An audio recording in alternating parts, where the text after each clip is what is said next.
Hello friends, welcome to சுவையான சமையல். இன்றைக்கி நம்ம ஹோட்டல் சுவையில் நம்ம வீட்டிலையே சுலபமான முறையில் பரோட்டா எப்படி செய்கிறதுன்னு பார்க்கலாம். பரோட்டா செய்கிறதுக்காக நான் இன்றைக்கி 1 கிலோ மைதா மாவு எடுத்திருக்கேன்.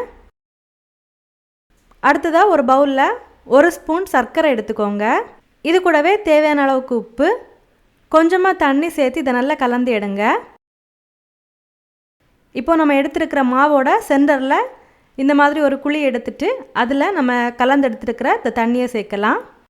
இது கூடவே ஒரு முட்டையை உடைச்சி சேர்த்துக்கோங்க. முட்டையை நல்லா கலந்து விடலாம். இதுக்கு தேவையான தண்ணி சேர்த்துட்டு எல்லா மாவுலையும் படுறது மாதிரி இதை நல்லா மிக்ஸ் பண்ணி விடுங்க.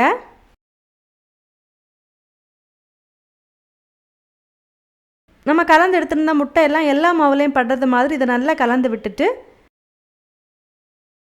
இதில் கொஞ்சம் கொஞ்சமாக தண்ணி சேர்த்து இந்த மாவை நல்லா பிசைஞ்சு விடலாம்.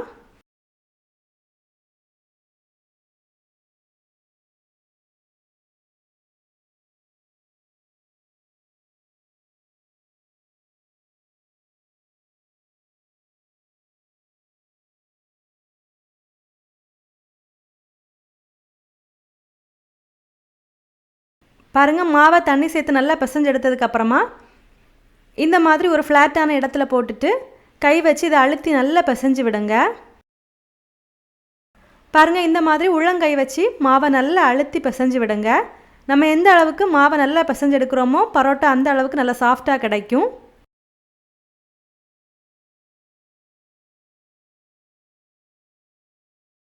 இப்போ பார்த்தீங்கன்னா மாவை நல்லாவே பிசைஞ்சு எடுத்தாச்சு. பாருங்கள், சாஃப்டாக பிசைஞ்சு எடுத்ததுக்கப்புறமா இதுக்கு மேலே கொஞ்சமாக எண்ணெய் சேர்த்து தடவி விடுங்க. மாவு காயாமல் இருக்கிறதுக்காக இதை மூடி வச்சு 1 மணி நேரத்துக்கு நல்லா ஊற விடலாம். நம்ம மாவை எந்த அளவுக்கு நம்ம ஊற விடுறோமோ அந்த அளவுக்கு நமக்கு பரோட்டாவும் நல்லா சாஃப்டாக கிடைக்கும். இப்போ பார்த்தீங்கன்னா மாவை நல்லாவே ஊற வச்சு எடுத்தாச்சு.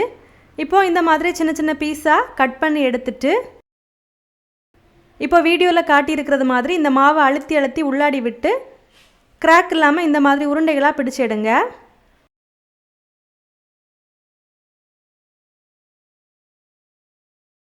பாருங்கள், இந்த மாதிரி மாவை கைகளால் அப்படி திருப்பி விட்டு பெருவிரலால் உள்ளாடி அழுத்தி விட்டு எடுத்தீங்கன்னா நமக்கு கிராக் இல்லாத உருண்டைகளாக கிடைக்கும். பாருங்கள், இந்த மாதிரி கைகளால் மாவை அடிப்பக்கமாக அழுத்தி விட்டு விட்டு பெருவிரலால் உள்பக்கமாக அழுத்தி எடுத்தீங்கன்னா நமக்கு கிராக் இல்லாத உருண்டைகளாக கிடைக்கும்.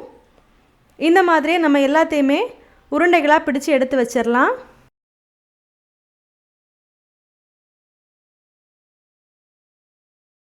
இப்போ பார்த்தீங்கன்னா எல்லா மாவையுமே உருண்டைகளாக பிடிச்சி எடுத்தாச்சு.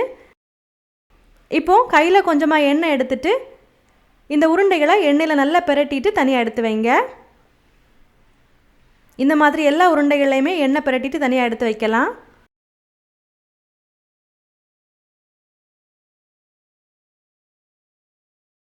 எல்லா உருண்டைகளையுமே எண்ணெய் தடவிட்டு இதை மூடி வச்சுட்டு 1 மணி நேரத்துக்கு நல்லா ஊற விடலாம்.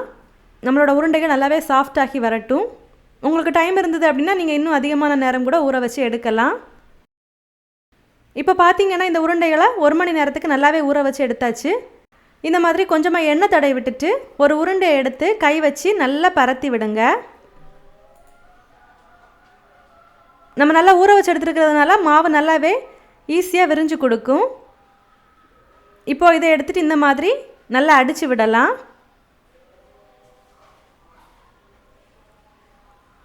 நமக்கு அடிக்கும்போது இந்த மாதிரி மாவு நல்லாவே விரிஞ்சு வரும். நல்லா விரிஞ்சு வந்ததுக்கப்புறமா இந்த மாதிரி கையில் வச்சு சுற்றி எடுத்தீங்கன்னா ரெடி ஆகிரும். தேவைப்பட்டால் இந்த மாதிரி கொஞ்சமாக எண்ணெய் சேர்த்து நல்லா பரத்தி விடுங்க. பரத்தி விட்டுட்டு இந்த மாதிரி நீங்கள் எடுத்து அடிக்க வேண்டியதுதான்.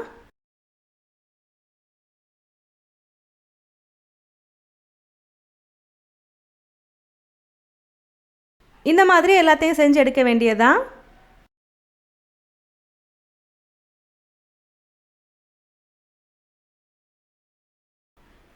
நீங்கள் இந்த மாதிரி 2-3 உருண்டைகளாக இந்த மாதிரி கை வச்சு விரித்து வச்சுட்டு அடுத்ததாக நீங்கள் எடுத்து அடித்து சுற்றி எடுக்கிறதா இருந்தாலும் பண்ணலாம்.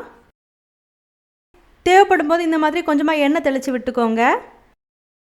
மாவு நல்லா ஊறி இருக்கிறதுனால உங்களுக்கு நல்லாவே இது விரிஞ்சு வரும்.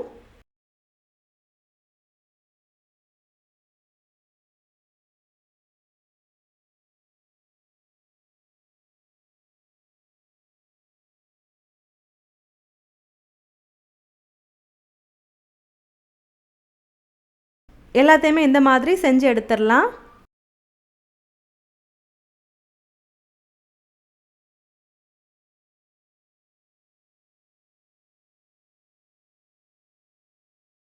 இப்போ ஒரு தோசைக்கல்லில் எண்ணெய் தடவி விட்டுட்டு இதை நல்லா சூடாக விடுங்க.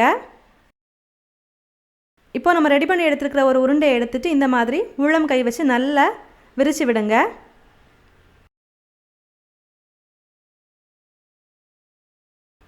விரித்து விட்டுட்டு நல்லா சூடான தோசைக்கல்லில் இதை சேர்க்கலாம்.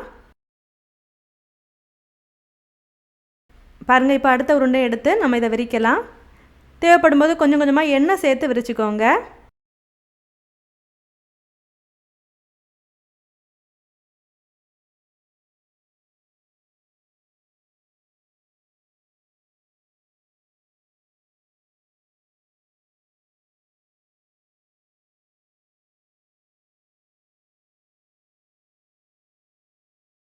பாருங்கள், இந்த மாதிரி ஒரு தோசைக்கல்லில் 3 பரோட்டா போடுறது மாதிரி பார்த்துக்கோங்க.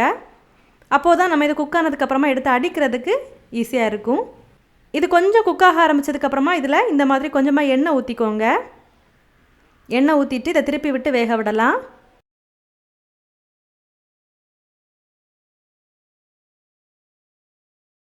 நம்ம ஒரே சமயத்தில் 3 பரோட்டா போட்டிருக்கோம்.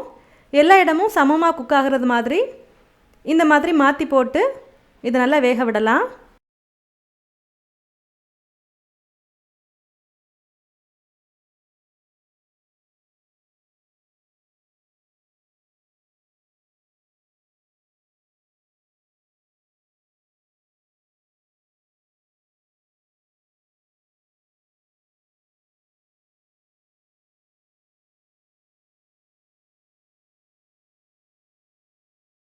பரோட்டா நல்லா குக்காகி வந்ததுக்கப்புறமா இதை எடுத்துகிட்டு நல்லா சூடாக இருக்கும்போதே இதை கை வச்சு நல்லா அடித்து விட்டுருங்க.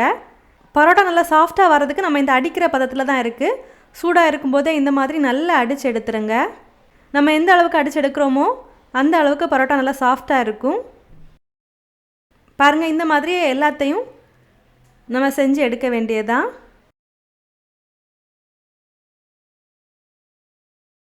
இந்த அளவுகளை நம்ம செய்யும்போது உங்களுக்கு 22 பரோட்டா கிடைக்கும். அவ்வளோதான், நம்மளோட சுவையான பரோட்டா ரெடி ஆகிடுச்சு. நீங்களும் ட்ரை பண்ணி மறக்காமல் ஃபீட்பேக் ஷேர் பண்ணுங்கள். இந்த மாதிரி சுவையான ஒரு ரெசிபியோடு நான் உங்களை சந்திக்கிறேன். அது வரைக்கும் சுவையாக சமைங்க, சுவையாக சாப்பிடுங்க. நன்றி.